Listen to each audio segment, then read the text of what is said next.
3 summers ago, I pulled 6 tomato plants out of my garden in late July and threw them in the trash. Not because of drought, not because of pests, because I had been making the same mistakes gardeners repeat every single season without ever realizing it. Plants that should have produced through September here in the United States were finished before August even started. That was the year I stopped guessing and started paying attention. Today I'm walking you through 6 tomato growing mistakes that are silently destroying harvests across every garden zone. One of them is advice that has been circulating online for years that is completely wrong for backyard gardeners. Mistake number 6 is the one that most gardeners don't find out about until they've already lost a full season. Stay with me through the entire list. Drop your state or country in the comments right now. I want to see where this gardening community is growing from. Let's get into it. Mistake number 1. Leaving the lower leaves on your plant. Most gardeners look at a full leafy plant and think it is healthy. But those bottom leaves sitting below your first flower cluster are working against you. Every time you water or rain falls, droplets hit the soil and splash back up onto those lowest leaves. That soil carries fungal spores and bacterial pathogens. Early blight, Septoria leaf spot, bacterial speck. Those ground-level leaves are a direct highway for disease to travel from your soil straight into the plant. Season 1 watched early blight move up an entire plant in 11 days. Started at the bottom 3 leaves. Within 2 weeks the plant was finished. I had watered that plant every single day, never realizing I was splashing disease up the stem with every watering can. Once your plant is established in the ground, remove every leaf below that first flower cluster. All of them. Indeterminate vines, determinate bush varieties, everything. Snip them clean. Here's the detail most people get wrong. If you're removing leaves before transplanting to bury the stem deeper for extra root development, do not remove those leaves on transplant day. Each snapped leaf node creates an open wound. That wound going straight into moist soil invites exactly the diseases you're trying to prevent. Remove lower leaves 3 to 5 days before transplant. Let those wounds seal completely first. Zones 3 through 6. Complete lower leaf removal by late May or early June after transplanting. Zones 7 through 9. Do this in April when plants establish. Zones 10 and 11. Stay vigilant year-round, since disease pressure never stops in warm, humid conditions. Mistake number 2. Underfeeding throughout the season. Gardeners assume good soil and regular watering is enough. It isn't. Think about a forest. A forest feeds itself constantly. Canopy trees drop leaves. Ground covers fix nitrogen. Bark decomposes. Thousands of organisms recycle nutrients year-round without any help. Your garden bed does none of that.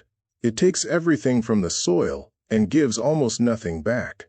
Leave it alone for 3 months and you come back to a disaster. Underfed tomatoes look fine until they don't. Leaves pale slightly. Fruit sets, but stays small. Blossom end rot appears because calcium isn't moving through the plant efficiently. By the time you see symptoms, the plant has been hungry for weeks. A solid routine has 3 components applied every 2 weeks throughout the growing season. First, a balanced granular organic fertilizer around a 5-5-5 ratio. About 1.5 tablespoons per plant, worked lightly into the soil surface. Second, organic bone meal at roughly half a tablespoon per plant. Bone meal delivers phosphorus for flowering and calcium to prevent blossom end rot. Third, water everything in with liquid fish emulsion at 2 to 3 tablespoons per gallon. 1 gallon of that solution covers 5 to 6 mature plants. If budget is a concern, keep the granular organic as your foundation and swap the fish emulsion for a water-soluble synthetic fertilizer. The point is feeding on schedule. Don't skip this because of cost. If you're learning something today that's going to change how your tomatoes grow, hit that subscribe button. I cover methods like this every single week. Mistake number 3. Removing every sucker because the internet told you to. This is the most widespread error happening in backyard gardens right now. That advice comes from commercial greenhouse operations. Professional growers train single-stem tomato vines up strings reaching 16 to 20 feet in controlled indoor facilities, with plants packed 8 to 12 inches apart. In that environment, single stemming makes sense. You're maximizing vertical space in a wind-free, pest-controlled building. Your garden plants top out at 6 to 8 feet. You have horizontal space. Every sucker you allow to grow becomes a new main stem, with its own flower clusters and its own fruit. More stems, more flowers, more tomatoes. Every sucker you pinch off is future fruit you just threw away. Determinate varieties should never have suckers removed beyond ground-level cleanup, because these plants grow to a fixed size. Every cut permanently reduces their yield. Prune only when you can explain why. Branch dragging on the ground, cut it. Section so congested air can't move through, thin it. Plant outgrowing its support structure, manage it. Never prune just to prune. Type sucker myth if you've been removing every sucker all season. Mistake number 4. Planting too late in warm climates. Everyone worries about planting too early and losing seedlings to late frost. But in warmer regions, planting late is equally devastating, and almost nobody talks about it. Tomato pollen becomes sticky and clumps together when daytime temperatures consistently exceed 90 degrees and nighttime temperatures stay above 70. When that happens, flowers cannot pollinate. They dry up, turn brown, and drop off the plant. No pollination means no tomatoes. In northern latitudes, summer heat arrives in waves with cooler breaks between them. Tomatoes get periodic windows for successful pollination. But below roughly the 38th parallel, once early June arrives, heat locks in and stays for months.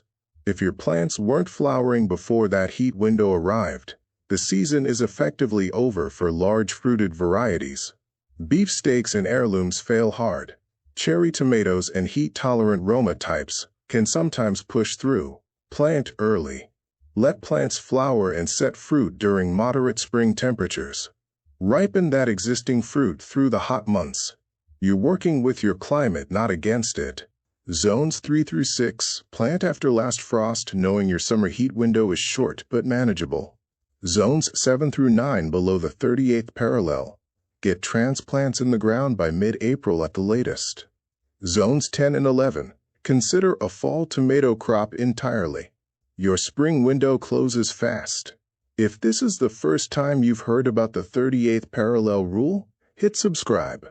Next week, we're looking at the best companion plants to group with your tomatoes for a massive, heavy yield. Mistake number 5. Skipping shade cloth in summer. Every nursery plant tag says full sun, but tomatoes didn't evolve in open fields. They originated as understory vines in Central and South American subtropical forests. They grew beneath tree canopies in dappled filtered light. They were never designed to absorb 6 to 8 hours of unfiltered direct summer sun every single day. Relentless ultraviolet exposure breaks down the plant's natural defenses. Diseases gain a foothold faster. The stress hormones the plant releases under UV assault act as a signal to insect pests. Your struggling plant is broadcasting its weakness. Let tomatoes soak up full spring sunshine when the UV index is still moderate and plants need maximum energy to grow and flower. Then once summer arrives and the UV index climbs, typically around early June, install a 40% shade cloth above the garden bed. In humid coastal climates, this one change extends productive plant life by 45 to 60 days. Plants that would be finished by mid-July keep producing into September. For desert southwest gardens, a slightly higher shade percentage may help. 40% is the right starting point for most locations across the country. Mistake number 6. Watering from above. Most gardeners water their tomatoes the same way they water every other plant. Sprinkler systems, overhead watering cans. Hose sprayed across the canopy. And for tomatoes, that method causes three problems simultaneously. It wets the foliage, which creates perfect conditions for fungal disease. It causes that soil splash from mistake 1, and it waters shallow, which trains roots to stay near the surface. Shallow roots mean plants that wilt fast in heat, struggle in drought, and tip over in wind. Water at soil level only, directly at the base of the plant, and water deeply and infrequently, rather than lightly and often. One deep watering that sends moisture down 12 inches is more valuable than 3 shallow waterings that wet only the top 3 inches. Here's a method that changes everything. Bury an old plastic pot or plastic bottle with holes drilled into the sides 6 inches from the plant base at planting time. Sink it so just the rim sits above soil. Water directly into that buried pot. Water travels straight down to the root zone. Surface stays dry. Foliage stays dry. Roots grow deep, chasing moisture. Deep roots anchor the plant, access cooler soil, and reach water reserves that surface soil loses quickly in heat. Zones 3 through 6, deep water every 3 to 4 days during dry spells. Zones 7 through 9, every 2 to 3 days in summer heat. Zones 10 and 11, every other day minimum during peak months. Type wrong watering if you've been watering from above all season. 6 mistakes. All fixable, all free to correct. Remove lower leaves and let wounds heal before transplanting. Feed every 2 weeks with a 3-part routine. Stop removing every sucker. Plant early in warm climates before heat locks in. Install 40% shade cloth when summer UV climbs. Switch to deep, infrequent watering at soil level only. Not one of these corrections requires expensive products. Every single one requires only paying attention. Which of these 6 mistakes have you been making? Drop the number in the comments. I read every single one. If this just saved your tomato season, subscribe and turn on notifications. This is Plantoria Gardening. We don't follow trends. We share proven methods that actually increase yields. Traditional techniques. Real results. No hype. 6 mistakes down. Tomato companion plants coming soon. Every season is a chance to grow bigger and better than the year before. Fix these 6 things, and this will be the best tomato harvest you've ever pulled from your garden. Thanks for watching, and see you in the next one.